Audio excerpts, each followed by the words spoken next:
Good evening everyone. आज हम PAT 2020 का शिफ्ट फर्स्ट का पेपर फिजिक्स का पेपर डिस्कस करेंगे। सबसे पहला क्वेश्चन था सार्वभौमिक गुरुत्वाकर्षण नियतांक का आयामी सूत्र क्या है। What is the dimensional formula for the universal gravitational constant. First option m-1 l की power 3 t-2। Second option m की पावर 1 l की पावर 2 t की पावर -3। थर्ड ऑप्शन m की पावर 1 l की पावर 3 t की power -2। और fourth option है m की पावर -1 l की पावर 3 t की पावर -1। इसका जो करेक्ट आंसर है, करेक्ट आंसर याद रखना क्या है, फर्स्ट इज करेक्ट होगा।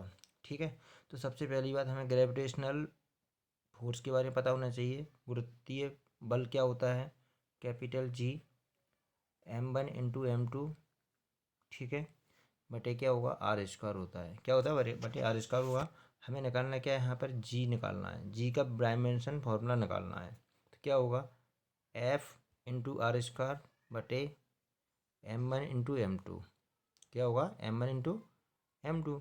तो जब हम इसको सॉल्व करेंगे तो पहले याद रखना इसकी जो यूनिट आएगी, यूनिट क्या आती है, न्यूटन प्रति किलोग्राम। न्यूटन क्या होगा, न्यूटन इंटू मीटर स्क्वायर प्रति किलोग्राम स्क्वायर, ये इसकी यूनिट आती है।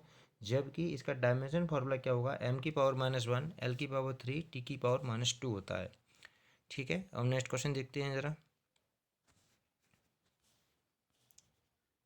नेक्स्ट क्वेश्चन दिया है 0 डिग्री सेल्सियस पर 2 किलोग्राम बर्फ़ को 100 डिग्री सेल्सियस पर जल में बदलने के लिए आवश्यक ऊष्मा प्रकलित कीजिए।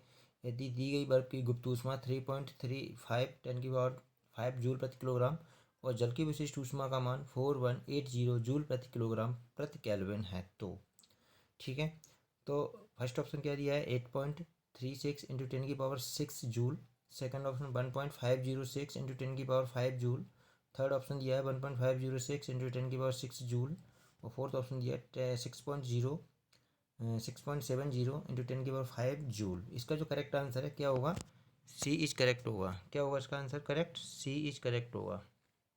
ध्यान रखना है ऐसे क्वेश्चन को करने के लिए तो सबसे पहले क्या है, हमें हीट निकालने के लिए क्या होगा, देखो पहली बात है क्या होगा, MLI, ठीक है, प्लस MS डेल्टा थीटा।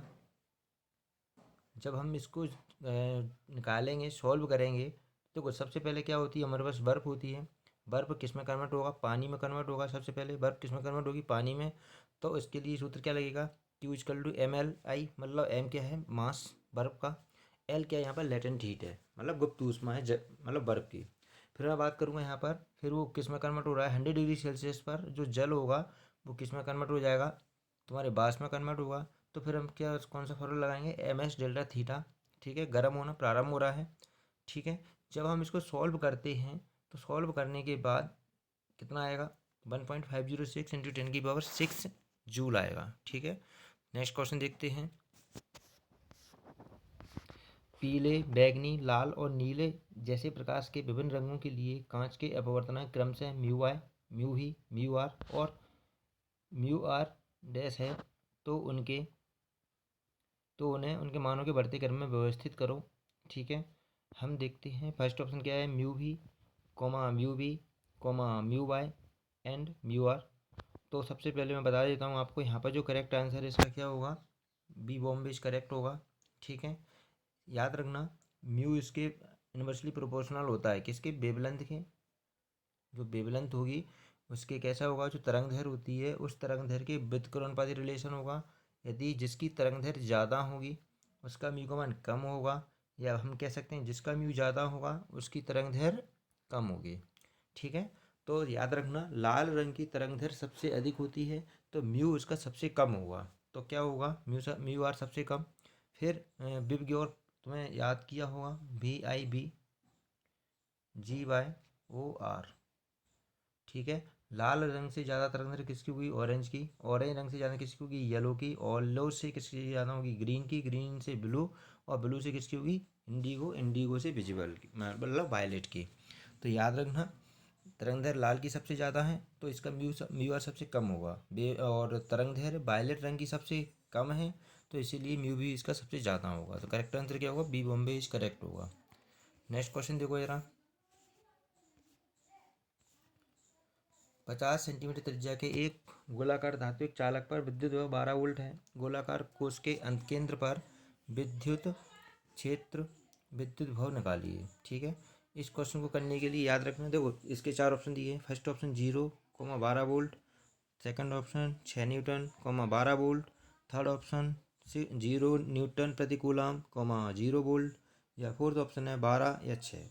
इसका जो करेक्ट आंसर है याद रखना, मैं इसको कंसेप्ट बता देता हूँ यहाँ पर कि सबसे पहले हमारे पास क्या है, गोली धातु का बना हुआ चालक गोला है। ठीक है, चालक गोले का केंद्र होगा ये, इस केंद्र से इसकी त्रिज्या होगी कैपिटल R। ठीक है, और इस गोली चालक पर याद रखना जो आवेश होगा, आवेश हमेशा कहाँ रहता है, उसकी सतह पर रहता है। कहाँ पर रहेगा, उसकी सतह पर रहेगा। तो जब हम निकालते हैं विद्युत क्षेत्र हम निकालेंगे तो याद रखना आवेश हमेशा उसकी सतह पर रहता है, तो विद्युत क्षेत्र इस गोली कोश के अंदर कितना होगा, 0 होगा। विद्युत क्षेत्र कितना होगा, 0।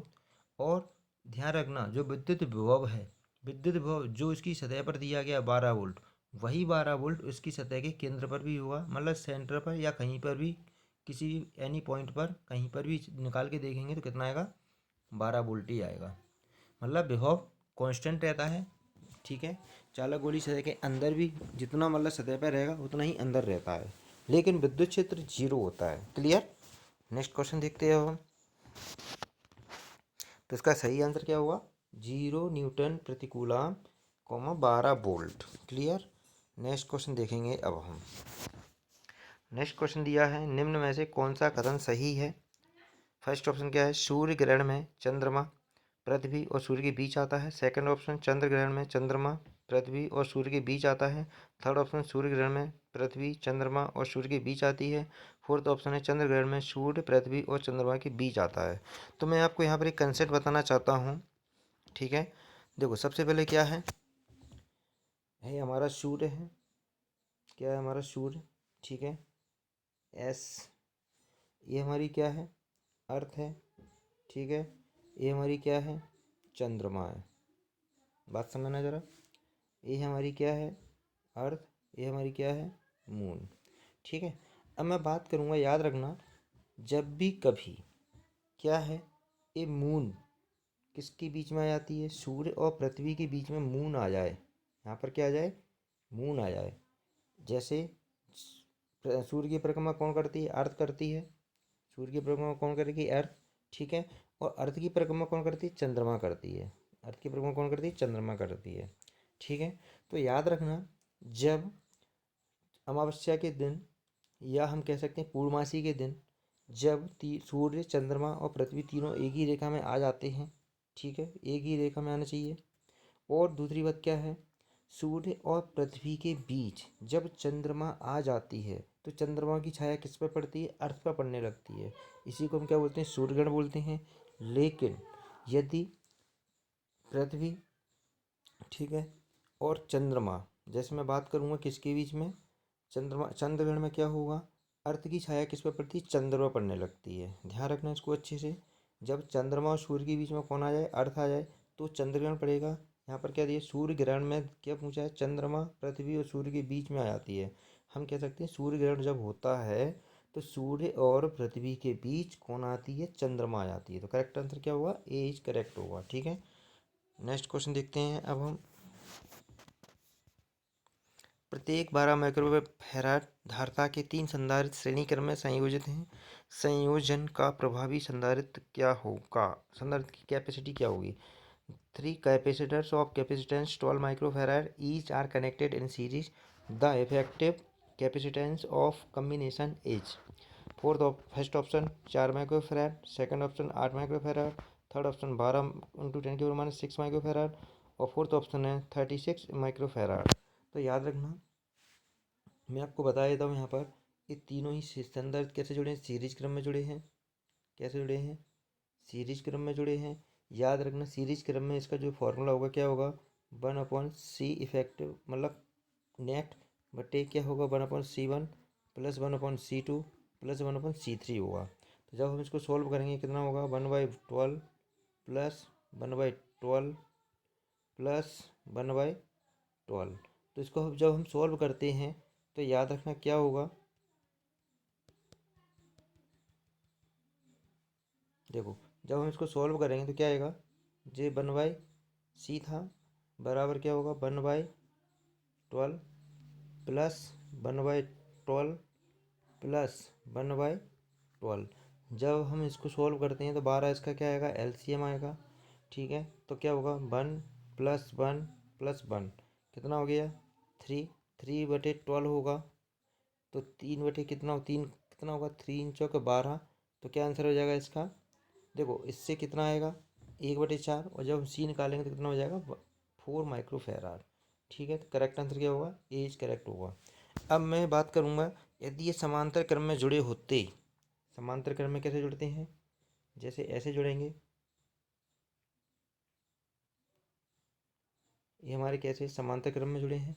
याद रखना समांतर क्रम में क्या सेम रहेगा, समांतर क्रम में हमेशा वोल्टेज का मान कांस्टेंट रहेगा, वोल्टेज कांस्टेंट रहेगा, लेकिन चार्ज यहाँ पर डिस्ट्रीब्यूट होता है। जब चार्ज डिस्ट्रीब्यूट होगा याद रखना डायरेक्ट हम इसकी कैपेसिटी निकालेंगे तो क्या निकलेगी कैपेसिटी डायरेक्ट में इसकी, सी इफेक्टिव बराबर क्या होगा C1 + C2 + C3। ठीक है, तो इसका करेक्ट आंसर क्या होगा हमारा 4 माइक्रोफैराड। यदि ये समांतर क्रम में जुड़े होते तो कितना हो जाता 36 माइक्रोफैराड। क्लियर। नेक्स्ट क्वेश्चन देखते हैं अब हम। विभवमापी के प्राथमिक प्रपत्र में संयोजित बाह्य प्रतिरोध का मान अन्य मापदंडों को समान रखते हुए यदि दोगुना कर दिया जाए तब विभवमापी पर संतुलन की लंबाई कितनी हो जाएगी। फर्स्ट ऑप्शन घट जाएगी, सेकंड ऑप्शन समान रहेगी, third option V null point शून्य हो जाएगी, फोर्थ ऑप्शन में बढ़ जाएगी। तो याद रखना विभवमापी का जो संतुलन लंबाई है उसका प्रतिरोध से क्या संबंध होगा, ई बराबर क्या होगा तुम्हारा ρ × L। ठीक है, और यहाँ पर ई बराबर क्या होगा तुम्हारा I/R होता है। ठीक है, तो यहाँ पर जो R है R प्रोपोर्शनल किसके हो रहा है लेंथ के, बैलेंस लेंथ के। यदि हम बैलेंस लेंथ को बढ़ाएंगे तो रेजिस्टेंस का मान भी बढ़ जाता है। क्लियर, तो क्या आंसर होगा डी इज करेक्ट होगा। ठीक है, नेक्स्ट क्वेश्चन देखते हैं अब हम। 1 ओम के आंतरिक प्रतिरोध के एक सेल को 10 ओम के एक बाह्य प्रतिरोध पर संयोजित किया गया। सेल से ली गई स्थिर धारा 0.5 एम्पियर है, तो 10 ओम के प्रतिरोध पर विभवांतर और सेल का विद्युत वाहक बल कितना होगा। याद रखना ऐसे क्वेश्चन को करने के लिए यदि हमें देखो फर्स्ट ऑप्शन क्या दिया 5 वोल्ट 5.5 5.5 5 10.5 5 10.5 5। ठीक है, डी ऑप्शन क्या दिया 5 और 10.5।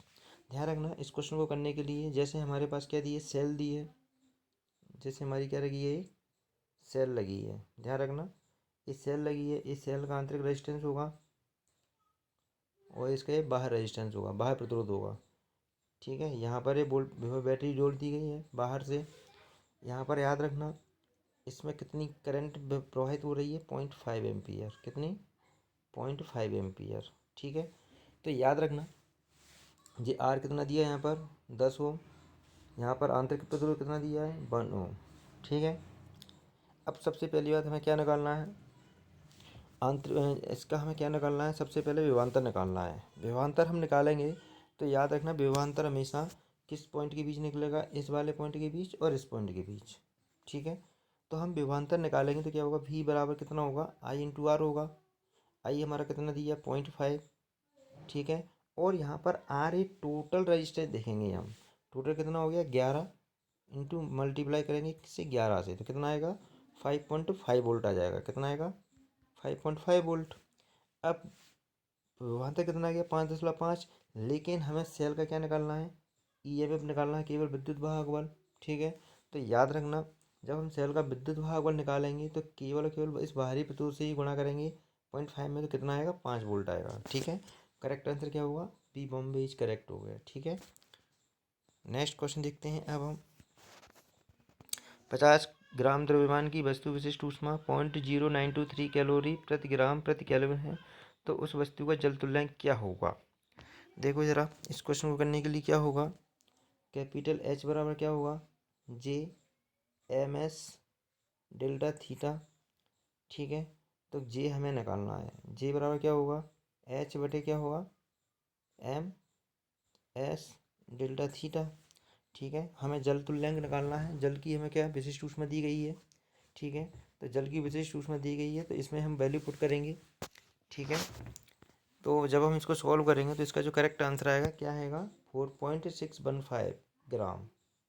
ठीक है, इसको हम डायरेक्ट याद कर सकते हैं। नेक्स्ट क्वेश्चन देखो जरा हम। एक समान चुंबकीय क्षेत्र में चुंबकीय द्विध्रुव पर कार्यरत बल आघूर्ण अधिकतम होता है जब द्विध्रुव अक्ष और चुंबकीय क्षेत्र के बीच का कोण होता है। ध्यान रखना, क्वेश्चन ये कह रहा है कि एक चुंबकीय क्षेत्र है, जैसे मैंने कह दिया है हमारा चुंबकीय क्षेत्र है, क्या है, मैग्नेटिक फील्ड है। क्या है, मैग्नेटिक फील्ड है। इस मैग्नेटिक फील्ड में एक हमने क्या रख दिया, डाइपोल रख दिया। क्या रख दिया, डाइपोल। क्लियर। ध्यान रखना, टॉ बराबर क्या होगा, इसका फॉर्मूला क्या होगा, एम बी साइन थीटा होता है, एम बी साइन थीटा। और याद रखना, जिस साइन का मान कितना होगा, 90 डिग्री, जब इस चुंबकीय क्षेत्र से कितने का एंगल बनाएगा, 90 डिग्री का एंगल बनाएगा। तो याद रखना, साइन 90 का मान कितना होता है, 1 होता है। कितना होता है, साइन 90 का मान 1 होगा। तो जब 1 होगा तो याद रखना 1 पर ही एक वैल्यू कितनी आएगी, मैक्सिमम आएगी। तो उसमें कितना मान हो जाएगा हमारा, 90 डिग्री इज करेक्ट होगा। ठीक है, तो करेक्ट आंसर क्या है, 90 degree is correct. Next question देखो जरा। घरेलू विद्युत प्रपत्र में इलेक्ट्रिक फ्यूज से जुड़ा होता है। फर्स्ट ऑप्शन, विद्युन्मय तार के साथ श्रेणी क्रम में, विद्युत तार parallel with the live wire के साथ में, विद्युत उपकरण के साथ समांतर क्रम में, उदासीन तार के साथ समांतर क्रम में। इसका जो करेक्ट आंसर होगा, याद रखना, जो विद्युत प्रतिरोध होता है, घरेलू जो रेजिस्टेंस होता है, उसको हमेशा सीरीज क्रम में जोड़ते हैं। कहाँ जोड़ते हैं, सीरीज क्रम में जोड़ते हैं। जिससे क्या होगा, वोल्टेज का मान बट जाता है। जब वोल्टेज का मान बट जाएगा तो जिससे क्या होगा, बल्ब फ्यूज होने से बच जाते हैं। इसीलिए हम विद्युत फ्यूज को हमेशा सीरीज क्रम में लगाते हैं। ठीक है, किस क्रम में लगाते हैं, सीरीज क्रम में। करेक्ट। तो हमारा करेक्ट आंसर क्या होगा, विद्युत तार को साथ श्रेणी क्रम में जोड़ा जाएगा। करेक्ट आंसर क्या है, ए इज करेक्ट होगा। ठीक है, नेक्स्ट क्वेश्चन देखो जरा। सरल और सबसे सस्ता उपकरण जिसका उपयोग बिना किसी निकाय द्वारा एक बड़े टैंक से तरल निकालने के लिए किया जाता है। First option solar pump, second option पवन चक्की, third option siphon, fourth option है इलेक्ट्रिक मोटर पंप। इसका जो करेक्ट आंसर क्या होगा, साइफन होगा। ध्यान रखना, इस साइफन की आकृति कैसी होती है, इस टाइप में होती है।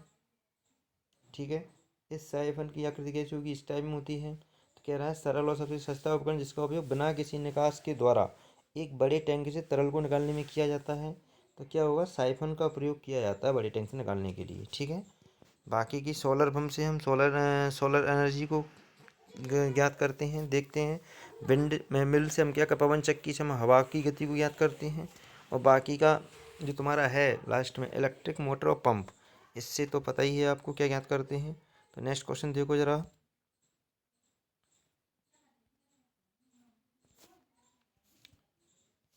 एक साधारण मशीन का वेग अनुपात 3 है। यदि प्रयास द्वारा तय की गई दूरी 24 मीटर है तो भार द्वारा तय की गई दूरी का मान क्या होगा। देखो, सबसे पहले बात याद रखना, जैसे हमारे पास एक लीवर है, क्या है, लीवर। ध्यान रखना, इसमें 3 चीज़ें होती हैं, ई, एफ और आर। ठीक है, अब उसमें कह रहा है कि एक मशीन का वेग अनुपात कितना है, 3 है। यदि प्रयास द्वारा तय की गई दूरी 24 मीटर है, मतलब प्रयास द्वारा तय की गई दूरी 24 मीटर है, और भार द्वारा तय की गई दूरी क्या होगी। ये हमारा मान के चलो हमारा भार है, क्या है, भार है। ये हमारा क्या है, फलक्रम है। ये हमारा एफर्ट है। ठीक है, एफर्ट, फलक्रम और रिएक्शन। ठीक है, तो याद रखना, इसको ज्ञात करने के लिए डायरेक्ट क्या होगा, V1/V2 बराबर क्या होगा, देखो वेग अनुपात V1/V2 होगा। ध्यान रखना, और क्या है, प्रयास द्वारा तय की गई दूरी, प्रयास द्वारा तय की गई दूरी। ठीक है, D1 कर सकता हूँ, मुझे D2 कर सकता हूँ।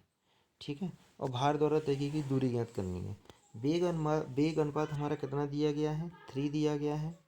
ठीक है, और क्या क्या गया है वो, प्रयास द्वारा तय की गई दूरी कितनी दी गई, 24 दी गई है। हमें निकालना क्या है, भार द्वारा तय की गई दूरी D2।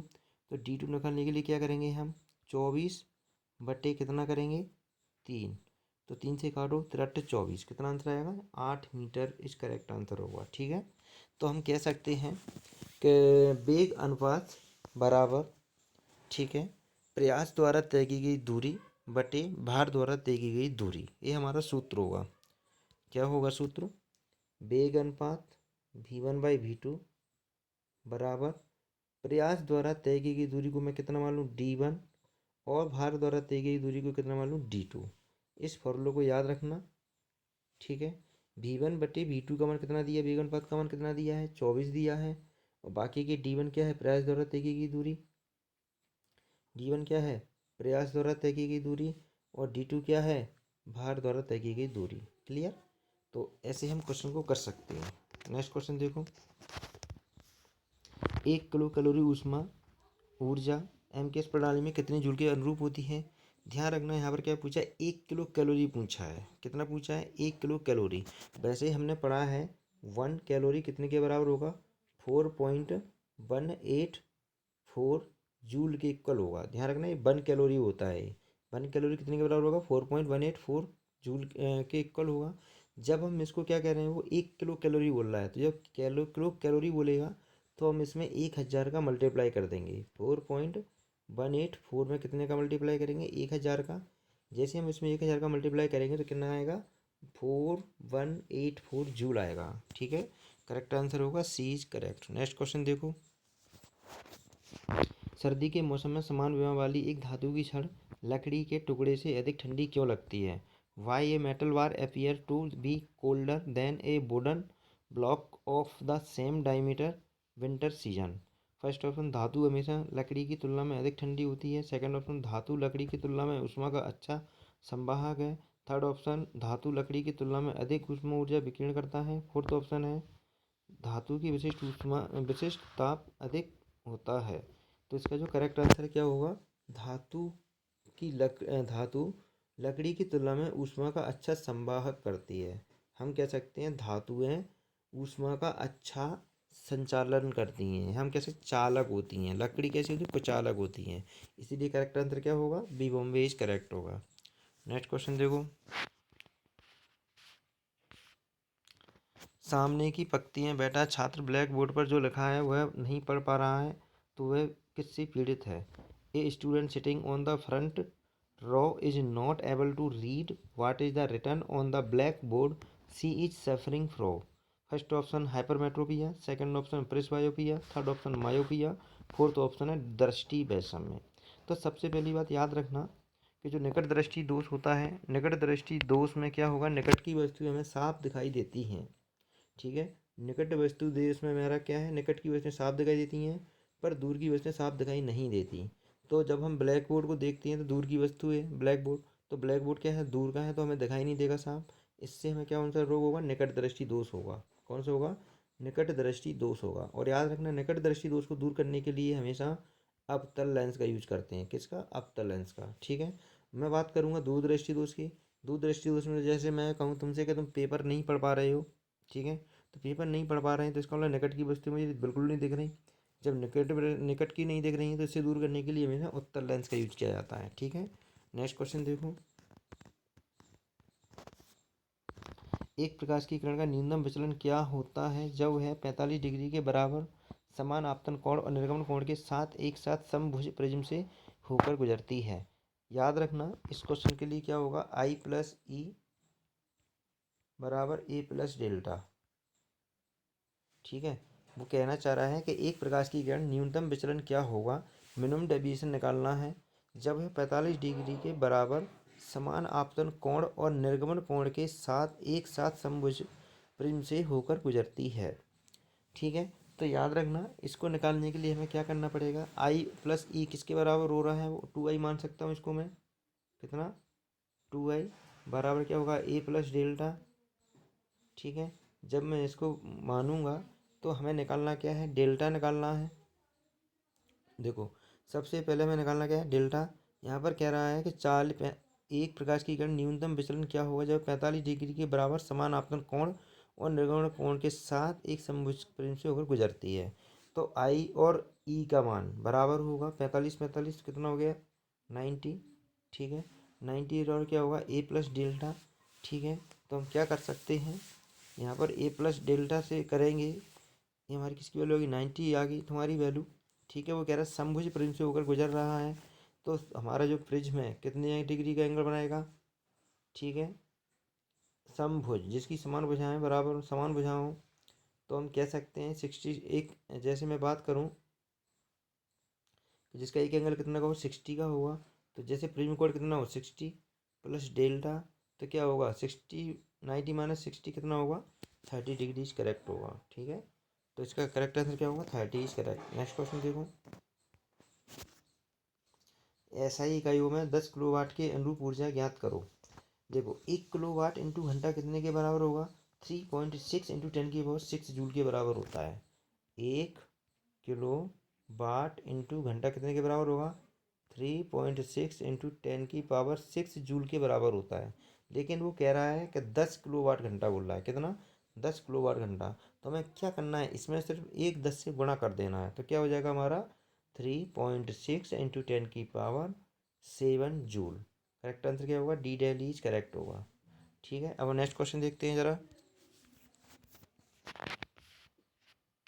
जब एक दूसरे समान दो चुंबकीय क्षेत्र के विकल्पित चुंबकीय क्षेत्र के चुंबकीय सुई के केंद्र पर लगाए जाते हैं, तो सुई इस प्रकार से विराम पर आती है कि वह 2 × 10⁻⁴ टेस्ला के क्षेत्र के साथ 60 डिग्री का एक कोण बनाती है, तब वह निम्न क्षेत्र होगा।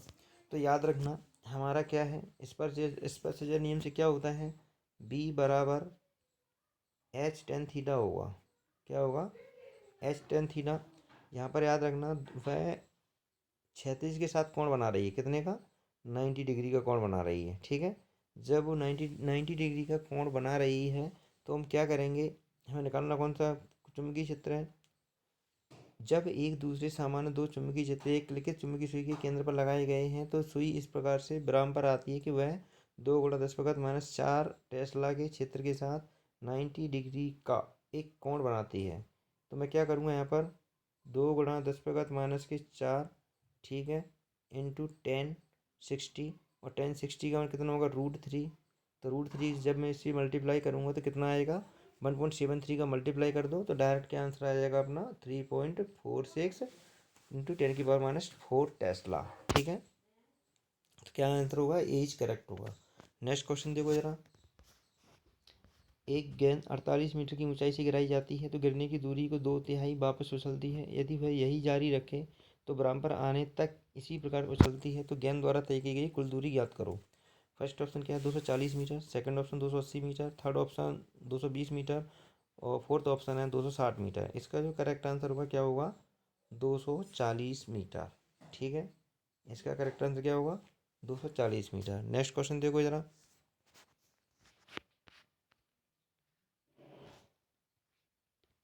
समुद्र तल पर समुद्र तल पर औसत वायुमंडलीय दाब कितना होता है, the mean atmospheric pressure at sea level is. First option 101.3 pascal, second option 101.3 kilo pascal, third option 1.013 10⁶ pascal, fourth option 1013 pascal. इसका जो करेक्ट आंसर होगा क्या होगा, समुद्र की सतह पर जो एवरेज वायुमंडलीय दाब होता है 101.3 किलो पास्कल होता है, यही इसका करेक्ट आंसर है। नेक्स्ट क्वेश्चन देखो जरा। निम्न में से गलत कथन चुनिए, select the wrong statement from the following. First option, घर्षण बल उस दिशा में कार्य करता है जो वस्तु की गति की दिशा के विपरीत होता है, ये बात बिल्कुल सही है। सेकंड ऑप्शन क्या कह रहा है, घर्षण बल का परिमाण सामान्य प्रतिक्रिया बल के व्युत्क्रमानुपाती होता है, ये बात गलत है। याद रखना जो फ्रिक्शन फोर्स होता है एफ समानुपाती क्या होगा, आर के होता है, मतलब आर के कैसा होगा, प्रोपोर्शनल होता है। फ्रिक्शन फोर्स कैसा होगा, आर के प्रोपोर्शनल होता है रिएक्शन फोर्स के। याद रखना यही ऑप्शन क्या है इसका गलत है। इसका आंसर सही क्या है, क्वेश्चन ने पूछा है कि निम्न में से कौन सा स्टेटमेंट गलत है, गलत पूछा गया, तो गलत यही स्टेटमेंट होता है, क्योंकि फ्रिक्शन फोर्स होगा वो रिएक्शन फोर्स के हमेशा प्रोपोर्शनल होगा। क्लियर। और थर्ड ऑप्शन क्या दिया, सीमांत घर्षण संपर्क की सतह पर स्पर्शी कार्य करता है, ये बात सही है। घर्षण बल संपर्क सतह की प्रकृति पर निर्भर करता है, ये बात भी सही है। जैसे मैं आपको बता दूं, हमारा कोई बॉक्स रखा है, ठीक है, यदि हम मान के चलो ये बॉक्स पर एक फोर्स लगाते हैं बाहर की तरफ, तो क्या है इस पर जो फ्रैक्शन लगेगा वो इसे रोकने का प्रयास करेगा, और याद रखना इसका भार कहाँ होगा, नीचे की तरफ लगेगा, mg, और जो रिएक्शन फोर्स लगेगी वो हमेशा कहाँ लगती है, ऊपर की तरफ। ठीक है, जब हम इस पर फोर्स लगाएंगे तो याद रखना, ये बाहर की तरफ जाने की कोशिश करेगा तो फ्रिक्शन कहाँ लगेगा, पीछे की तरफ, इसे रोकने की कोशिश करेगा। ठीक है, तो इसके प्रोपोर्शनल होता है, ना कि व्युत्क्रमानुपाती। करेक्ट। तो हम नेक्स्ट क्वेश्चन देखेंगे। नेक्स्ट क्वेश्चन क्या है, किस भौतिक राशि को हाइड्रोमीटर यंत्र का उपयोग करके मापा जाता है। First option humidity, second option एक पाइप के माध्यम से पानी का प्रवाह दर, थर्ड ऑप्शन है तरल पदार्थों के सापेक्ष घनत्व, फोर्थ ऑप्शन है एक पाइप के माध्यम से हाइड्रोजन का प्रवाह की दर। इसका जो करेक्ट आंसर क्या है, तरल पदार्थों के सापेक्ष घनत्व। इस correct, C is correct answer होगा। नेक्स्ट क्वेश्चन देखो जरा, ऐसे क्वेश्चनों को डायरेक्ट याद कर लेना। नेक्स्ट क्वेश्चन क्या दिया है, 500 किलोग्राम द्रव्यमान के एक खंड पर 490 न्यूटन का बल लगा करके उसे क्षैतिज सतह पर खिसकने दिया जाता है, तो घर्षण गुणांक का मान क्या होगा। 500 किलोग्राम द्रव्यमान के एक खंड पर 400 न्यूटन बल लगा करके उसे खिसकने दिया जाता है, तो याद रखना म्यू इक्वल टू क्या होगा, देखो एफ बराबर क्या होगा, म्यू इंटू आर होता है। ठीक है, अब वो कह रहा है 500 किलोग्राम द्रव्यमान का एक खंड है, 400 न्यूटन का बल लगा रहे हैं अपन, तो इधर कितना बल लगा दिया, 490 न्यूटन का बल लगा दिया। ठीक है, बराबर क्या होगा, म्यू हमें निकालना है, आर बराबर क्या होगा, एम जी होगा। तो मैं क्या करूँगा, एम इंटू जी का मान रखूँ, एम कितना दिया 500 इंटू जी का मान कितना होगा 9.8 मान लो। ठीक है, 9.8 मानेंगे। देखो म्यू इक्वल टू होगा एफ बटे एम जी। ठीक है, एफ का मान कितना दिया है 490 न्यूटन, बटे क्या होगा एम का मान 500, इंटू क्या होगा, तुम्हारा 9.8। जब हम इसको सॉल्व करते हैं तो इसका करेक्ट आंसर क्या होगा, डी डेली इज करेक्ट होगा। ठीक है, नेक्स्ट क्वेश्चन देखो। नेक्स्ट क्वेश्चन क्या है, हाँ आज हमारा जो फिजिक्स का पेपर है वो कंप्लीट होता है। ठीक है, नेक्स्ट क्लास में हम इसकी नेक्स्ट शिफ्ट का पेपर डिस्कस करेंगे। Good bye.